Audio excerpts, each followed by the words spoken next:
वक्त की भी अपनी एक जुबान होती है और सुंदरपुर की घड़ियों में वो जुबान अब खामोश हो चुकी थी। पूस की वो रात किसी आम रात जैसी नहीं थी। वो एक बद्दुआ थी जो सदियों पहले किसी ने इस जमीन को दी थी। आसमान से ओस नहीं बल्कि एक जहरीली ठंड बरस रही थी।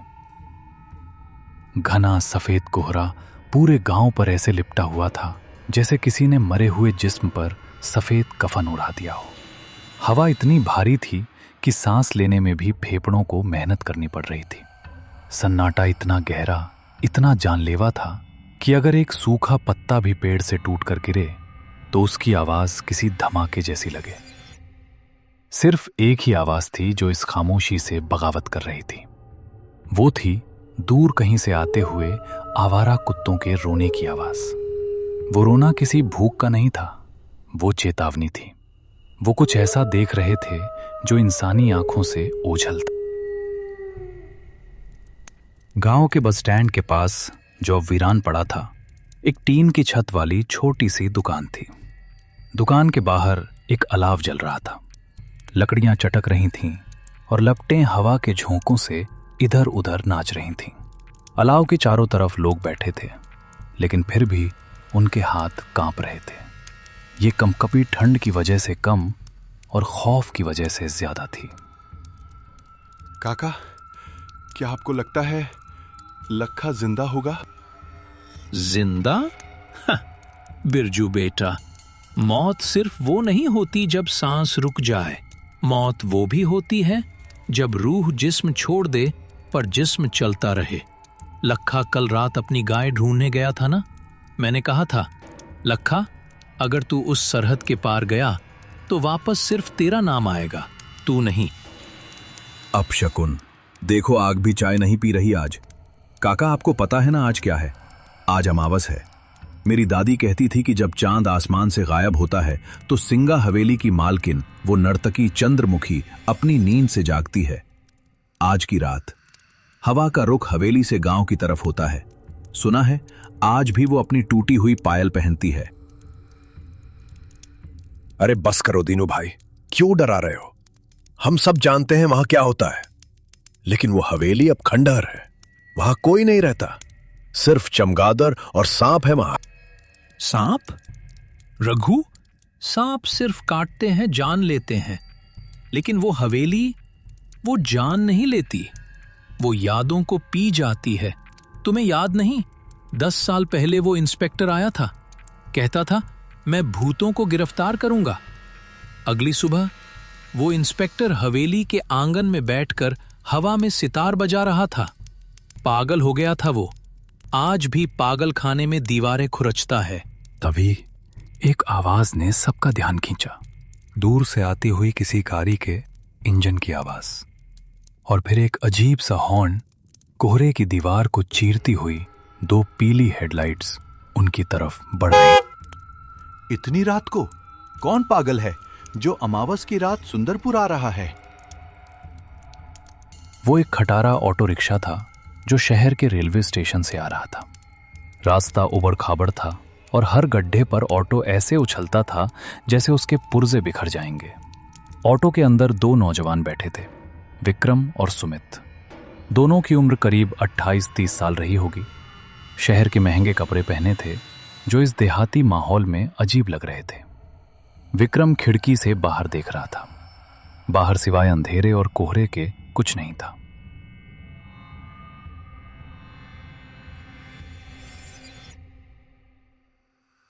यार सुमित, मुझे अभी भी लग रहा है कि ये एक बहुत बड़ी गलती है। 6 साल, पूरे 6 साल हो गए हमें यहां से गए हुए। तेरा वो बैक टू रूट्स वाला भाषण सुनने में अच्छा था, लेकिन हकीकत देख रहा है, यहां सड़क तक नहीं है, नेटवर्क भी गायब है। अगर हमें कुछ हो गया तो एम्बुलेंस भी सुबह तक नहीं पहुंचेगी। अरे विक्की भाई, तू हमेशा नेगेटिव ही सोचता है। देख, शहर के शोर से कितना सुकून है यहाँ। और फिर पापा की आखिरी इच्छा थी कि हवेली, मतलब हमारा वो पुराना पुश्तैनी घर, एक बार रिपेयर हो जाए।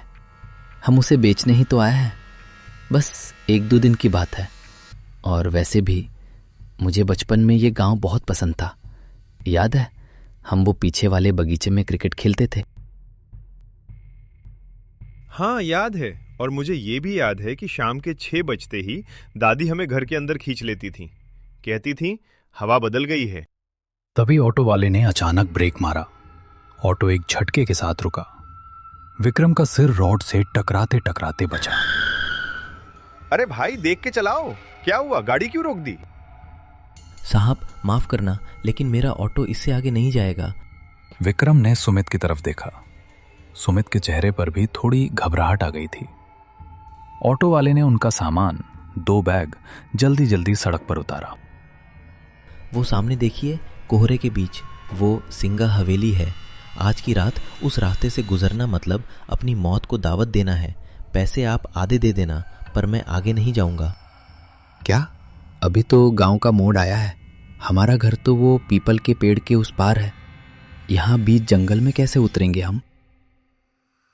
एक सलाह मानिए साहब, अगर रास्ते में कोई आवाज़ आए, कोई आपको नाम से पुकारे या कोई सुरीला गाना सुनाई दे तो रुकना मत, बस चलते रहना, पीछे मुड़कर मत देखना। इससे पहले कि विक्रम कुछ और पूछता, ऑटो वाले ने किक मारी। ऑटो घर घर आया और फिर इतनी तेजी से यूटर्न लेकर भागा जैसे उसके पीछे कोई शैतान पड़ा हो। धूल और धुएं के गुबार में विक्रम और सुमित अकेले रह गए।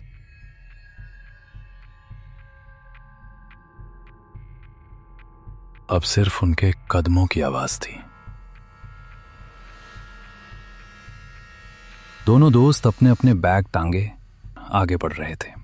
कोहरा इतना घना था कि हवा में एक अजीब सी गंध थी, जैसे पुराने बंद कमरे की बासी हवा और रात की रानी के फूलों की बहुत तेज नशीली महक। वो ऑटो वाला कुछ ज्यादा ही ड्रामा कर रहा था ना। वैसे तुझे वो बचपन की कहानी याद है जो काका सुनाते थे, कि उस हवेली में एक तवायफ रहती थी, चंद्रमुखी, जो अपने प्रेमी के इंतजार में गाते गाते मर गई। सुमित चुप रहे, तुझे पता है ना मुझे इन सब बातों से नफरत है। कहानियां सिर्फ बच्चों को डराने के लिए होती हैं ताकि वो जल्दी सो जाएं। अचानक हवा रुकी, पेड़ों के पत्ते हिलना बंद हो गए। सन्नाटा इतना गहरा हो गया कि उनके कानों में सीटी बजने लगी। तभी सुमित रुका। विक्की रुक। क्या हुआ, चलना जल्दी। तूने सुना? क्या? किसी के चलने की आवाज थी। कोई हमारे पीछे चल रहा था, बिल्कुल हमारे कदमों के साथ। कोई नहीं है सुमित, ये सिर्फ तेरा वहम है, और ये सूखे पत्ते हैं, हवा से उड़ रहे होंगे। नहीं यार, मुझे लगा जैसे किसी ने मेरा नाम फुसफुसाया, सुमित। बस अब एक शब्द और नहीं। तूने हॉरर फिल्में ज्यादा देख ली हैं। देख, सामने गेट दिख रहा है, हम घर पहुंच गए। सामने अंधेरे में लिपटा हुआ उनका पुश्तैनी घर खड़ा था। यह घर कभी आलीशान रहा होगा, लेकिन आज ये किसी बूढ़े बीमार जानवर जैसा लग रहा था। दीवारों का प्लास्टर उखड़ चुका था, लोहे के गेट पर जंग की मोटी परत थी, और घर के ठीक पीछे लगभग 200 मीटर की दूरी पर जंगल के बीचों बीच सिंगा हवेली का काला साया खड़ा था।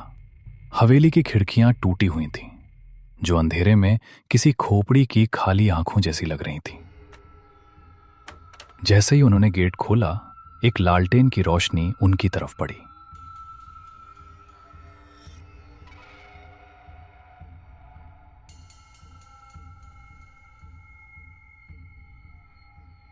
सामने उनका पुश्तैनी घर अंधेरे में किसी सोए हुए दैत्य की तरह खड़ा था।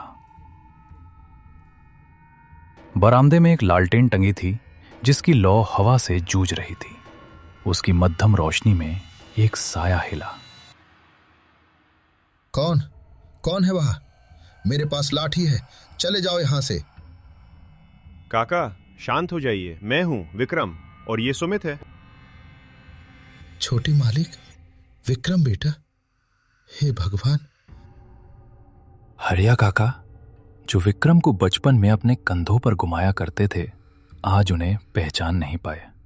उनकी उम्र 60 के पार थी, लेकिन आज रात वो 80 साल के लग रहे थे। चेहरे पर झुर्रियां गहरी थीं और आंखों में ऐसा डर था जो सिर्फ मौत को करीब से देखने पर आता है। तुम लोग इतनी रात को? मैंने खत में साफ साफ लिखा था सूरज ढलने से पहले आ जाना। तुम लोगों को अंदाजा भी है कि तुम किस वक्त इस घर की दहलीज पर खड़े हो? अरे काका रिलैक्स कीजिए, ट्रेन लेट थी, फिर ऑटो वाले ने नखरे किए, अब हम आ गए हैं ना। चलिए अंदर चलिए, बाहर बहुत ठंड है। ठंड नहीं है सुमित, ये उसकी सांसें हैं। जल्दी जल्दी अंदर चलो और खबरदार पीछे मुड़कर मत देखना, चाहे कोई भी आवाज आए।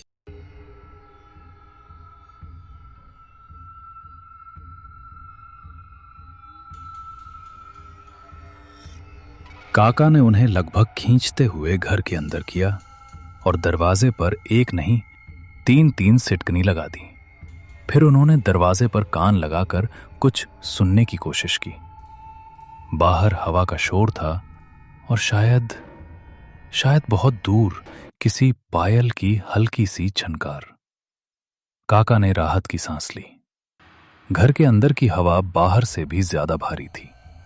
हॉल में अंधेरा था। फर्नीचर पर सफेद चादरें ढकी थीं, जो धूल की वजह से भूरी हो चुकी थी। कोनों में मकड़ी के जाले ऐसे लटक रहे थे जैसे किसी ने पुराने धागे छोड़ दिए हों। उफ, काका, यहां तो सांस लेना भी मुश्किल है। आपने सफाई नहीं करवाई? मालिक, मैं दिन के उजाले में ही आता हूं। इस घर में रात गुजारने की हिम्मत अब मुझ में नहीं रही। क्यों काका? ये घर तो हमें बचपन में बहुत पसंद था। याद है विक्की, हम छुपम छुपाई खेलते थे। काका, वो हमारा पीछे वाला कमरा, ब्लू रूम, वो तैयार है ना? हम वहीं सोएंगे। वहां से पूरा जंगल और हवेली दिखती है। नहीं, खबरदार जो उस तरफ कदम भी बढ़ाया। वो कमरा अब वो कमरा नहीं रहा, वो रास्ता बन चुका है। मैंने उस कमरे के दरवाजे पर ताला जड़ दिया है। काका, आप होश में तो हैं? वो सिर्फ एक कमरा है। उसकी खिड़की से व्यू अच्छा आता है, इसलिए सुमित वहां जाना चाहता है। खिड़की दोनों तरफ से खुलती है बेटा, तुम बाहर का नजारा देखोगे। लेकिन अगर उसने तुम्हें देख लिया तो क्या होगा? पिछले महीने रामू का जवान बेटा सिर्फ कौतूहल में उस खिड़की के पास खड़ा था। उसने वो धुन सुन ली। अगले दिन उसकी लाश उसी कमरे में मिली। उसका मुंह खुला हुआ था और उसकी आंखों में सफेद पत्थर जैसी चमक थी। काका की बात सुनकर हॉल में एक भारी खामोशी छा गई। सुमित की नजर अनजाने में हॉल के उस कोने में चली गई जहां अंधेरे में वो वर्जित दरवाजे पर एक बड़ा जंग लगा ताला लटका हुआ था। क्या इस घर में कोई बिल्ली है? मुझे लगा जैसे किसी के नाखूनों से लकड़ी खुरचने की आवाज आ रही है उस बंद कमरे की तरफ से। विक्रम, तूने काका की बातें दिल पे ले ली हैं। ये पुराना घर है, लकड़ियां चटकती हैं, चूहे होंगे। खाना खा और सो जा। सुबह होते ही हम इंजीनियर को बुलाकर काम शुरू करेंगे और शाम तक वापस शहर निकल जाएंगे। हाँ बेटा, सो जाओ। मैंने तुम दोनों का बिस्तर यहीं हॉल में लगाया है। मैं बरामदे वाले कमरे में सोऊंगा। और सुनो, अगर रात को प्यास लगे तो मटका यहीं पास में रखा है। उस तरफ मत जाना। चाहे कोई रोए चाहे कोई गाए, हिलना मत। विक्रम, सुमित प्लीज सो जा, अब सुबह बात करेंगे।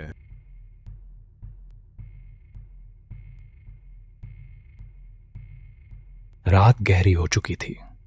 विक्रम अपनी थकान की वजह से तुरंत सो गया। उसकी खर्राटों की हल्की आवाज हॉल में गूंज रही थी। लेकिन सुमित अपनी रजाई में लेटा छत को घूर रहा था। उसकी आंखों में नींद का नामो निशान नहीं था। उसे एक अजीब सी बेचैनी हो रही थी, जैसे उसके शरीर के अंदर चींटियां रेंग रही हों। वो बार बार करवट बदल रहा था। उसकी नजरें न चाहते हुए भी अंधेरे में उस ताले वाले दरवाजे पर जाकर टिक जाती थीं। तभी हवा का रुख बदला। वो आवाज, वो धुन शुरू हो गई। पहले बहुत धीमी, जैसे कोई कान में फुसफुसा रहा हो, फिर थोड़ी तेज। ये कोई साधारण संगीत नहीं था। सुमित, इतने साल कहाँ थे तुम? मेरी धुन अधूरी है, आओ इसे पूरा कर दो। नहीं, ये वहम है। विक्रम, विक्रम उठो। सुमित ने हाथ हिलाने की कोशिश की, लेकिन उसका हाथ जंग गया था। उसे लगा जैसे उसका शरीर अब उसका नहीं रहा। उसकी उंगलियां अपने आप रजाई हटाने लगीं। उसके पैर उसकी मर्जी के खिलाफ जमीन पर उतर गए। सुमित बिस्तर से खड़ा हो गया। उसकी चाल अब इंसानों वाली नहीं थी। वो किसी कटी हुई पतंग की तरह हवा के बहाव में बहता हुआ उस बंद दरवाजे की तरफ बढ़ने लगा। उसकी आंखों की पुतलियां गायब हो चुकी थीं, सिर्फ सफेदी बची थी। उसके चेहरे पर एक अजीब सी शांति भरी मुस्कान थी। वो दरवाजे के पास पहुंचा। उसने अपना हाथ उस जंग लगे ताले पर रखा। ताला, जो लोहे का था, सुमित के छूते ही बर्फ जैसा ठंडा हो गया।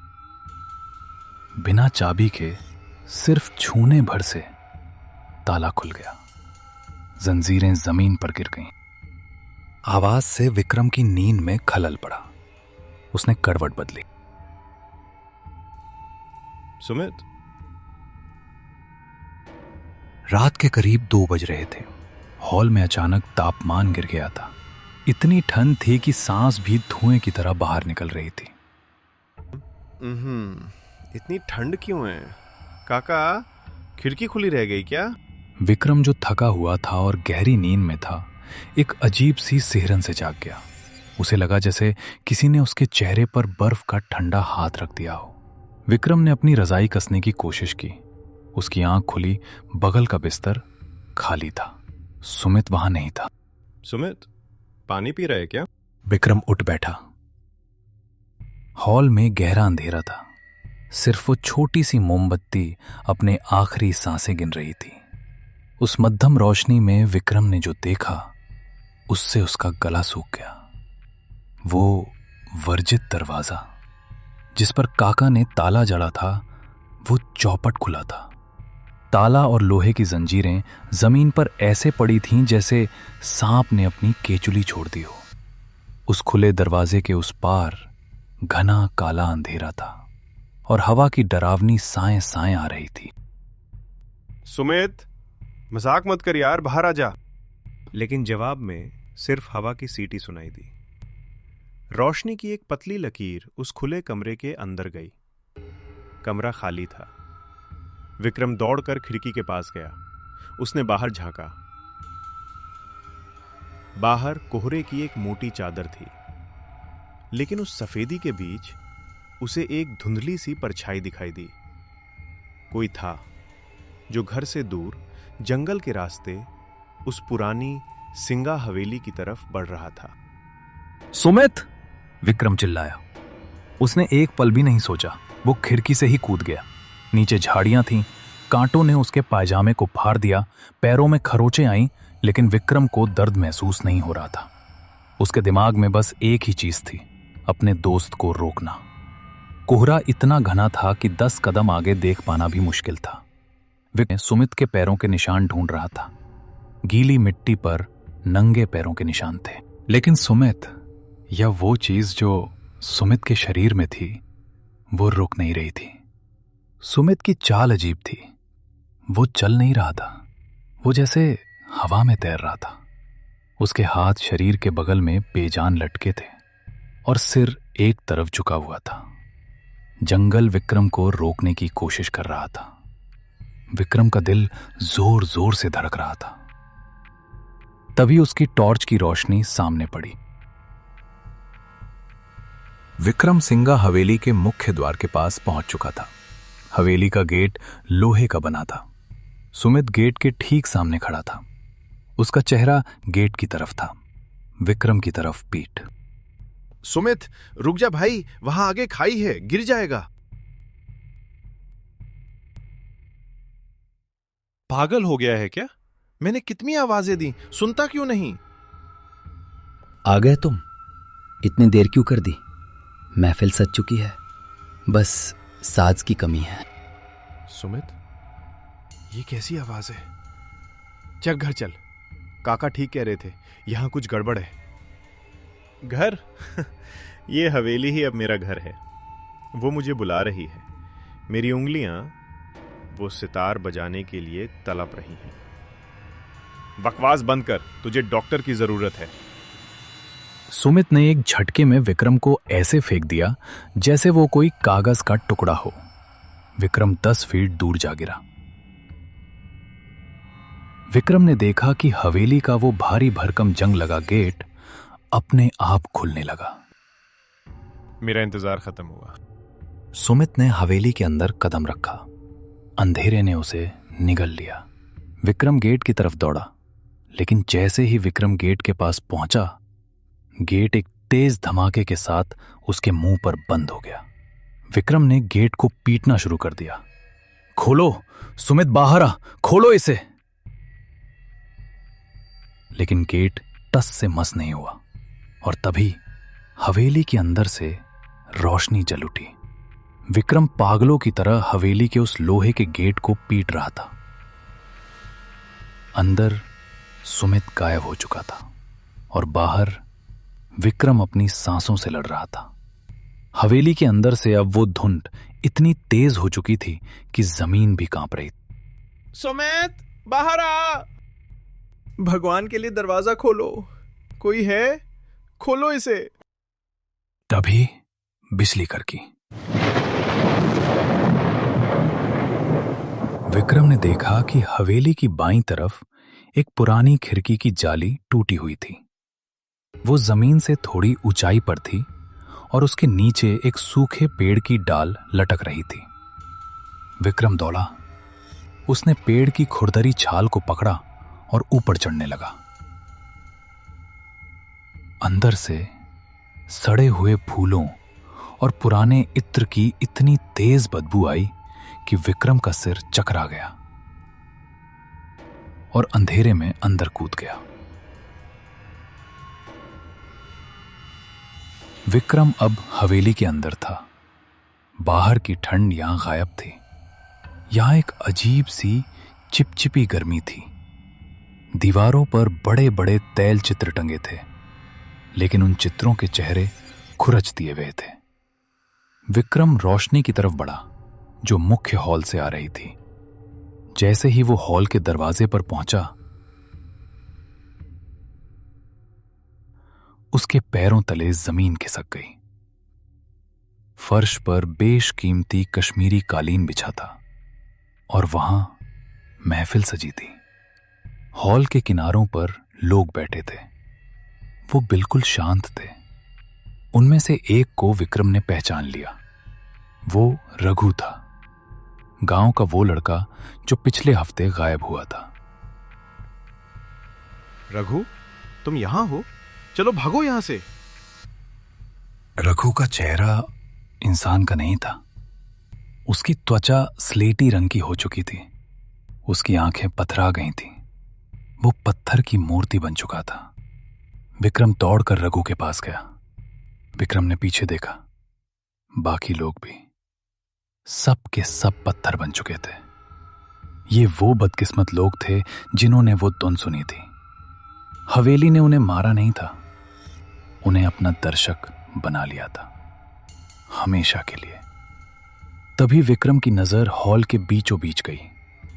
वहां हवा में जमीन से 5 फीट ऊपर एक लाल रंग का सितार तैर रहा था। उस सितार के तार अपने आप हिल रहे थे। कोई अदृश्य उंगलियां उसे बजा रही थीं और उस सितार के ठीक नीचे सुमित खड़ा था। सुमित का शरीर हवा में थोड़ा ऊपर उठ रहा था। उसका हाथ धीरे धीरे उस सितार की तरफ बढ़ रहा था। जैसे ही वो उसे छुएगा, उसका भी वही हाल होगा जो रघु का हुआ। कितनी सुंदर है ये। मेरे हाथ मेरे हाथ इसे छूना चाहते हैं। सुमित नहीं, पीछे हट, वो साज नहीं, वो मौत है। विक्रम सुमित की तरफ दौड़ा, लेकिन जैसे ही उसने हॉल के बीच वाले हिस्से में कदम रखा, एक अदृश्य दीवार ने उसे टक्कर मारी। विक्रम गिर पड़ा। हवा में एक गूंजती हुई क्रोधित औरत की आवाज आई। खामोश, मेरी महफिल में शोर मचाने की जरूरत कैसे हुई? ये मेरा नया साजिंदा है। बरसों पहले उन्होंने मेरे हाथ काट दिए थे ताकि मैं बजा न सकूं। कहा था तेरी कला सिर्फ हमारे लिए है। जब उन्होंने मुझे मारा तो मैंने कसम खाई थी, अब मैं खुद नहीं बजाती, मैं दूसरों के हाथों से बजाती हूं। और जब वो बजाकर थक जाते हैं तो मैं उन्हें अपनी कला बना लेती हूं, पत्थर की मूरत। नहीं, मैं सुमित को पत्थर नहीं बनने दूंगा। मुझे इस आवाज को रोकना होगा, मुझे इस साज को तोड़ना होगा। विक्रम ने इधर उधर देखा। हॉल की छत बहुत ऊंची थी और ठीक उस तैरते हुए सितार के ऊपर एक विशाल लोहे का झूमर लटक रहा था।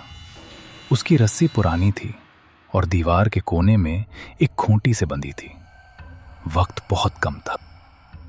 सुमित, मैं तुझे कुछ नहीं होने दूंगा। विक्रम ने इधर उधर देखा। हॉल की छत बहुत ऊंची थी और ठीक उस तैरते हुए सितार के ऊपर एक विशाल लोहे का झूमर लटक रहा था। उसकी रस्सी पुरानी थी और दीवार के कोने में एक खूंटी से बंधी थी। वक्त बहुत कम था। विक्रम ने पास पड़ी एक पीतल की भारी मूर्ति उठाई। उसके हाथ कांप रहे थे। निशाना चूकने का मतलब था सुमित की मौत। विक्रम ने पूरी ताकत से एक भाले की तरह वो पीतल की मूर्ति उस रस्सी पर दे मारी। निशाना अचूक था। बरसों पुरानी वो रस्सी टूट गई। हजारों किलो वजनी वो लोहे का झूमर गुरुत्वाकर्षण की रफ्तार से नीचे आया। जैसे ही सितार टूटा, वो सुरीली धुन एक भयानक चीख में बदल गई। हॉल में तूफान आ गया। वो अदृश्य साया जो अब तक हावी था, धुएं की तरह बिखरने लगा। मेरा साज, मेरा इंतजार, नहीं। हवेली कांपने लगी। छत से धूल और पत्थर गिरने लगे। सुमित, जो हवा में था, एक बेजान कठपुतली की तरह जमीन पर गिर पड़ा। सुमित, उठ भाई, भागना होगा, ये जगह गिर रही है। सुमित बेहोश था। उसको होश आया और वो हवेली से बाहर की ओर भागे।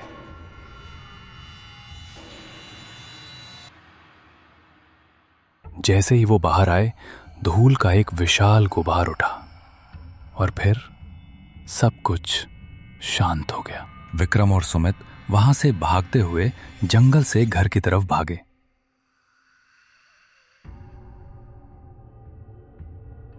लेकिन वो अब बहुत डर में, जिसकी वजह से वो कुछ समझ नहीं पाया और वहीं बैठ गया। और उन्हें पता नहीं चला सुबह हो गई। विक्की, हम कहाँ हैं? मेरे सिर में दर्द हो रहा है और वो गाना बंद क्यों हो गया? गाना खत्म हो गया भाई। साज टूट गया, महफिल उठ गई। सुमित, आज हमने सिर्फ अपनी जान नहीं बचाई, तुमने इस गांव को एक सदियों पुराने श्राप से आजाद कर दिया। शायद उन्हें भी मुक्ति मिल गई। गांव में आज भी वो कहानी सुनाई जाती है। कहते हैं अमावस की रात को अब वहां से रोने की आवाज नहीं आती। लेकिन अगर आप उस मलबे के पास जाकर दिल लगाकर सुने तो हवाओं में एक हल्की सी धन्यवाद की फुसफुसाहट सुनाई देती है। क्योंकि हर अधूरी धुन का मकसद डराना नहीं होता। कुछ धुनें सिर्फ पूरा होना चाहती हैं।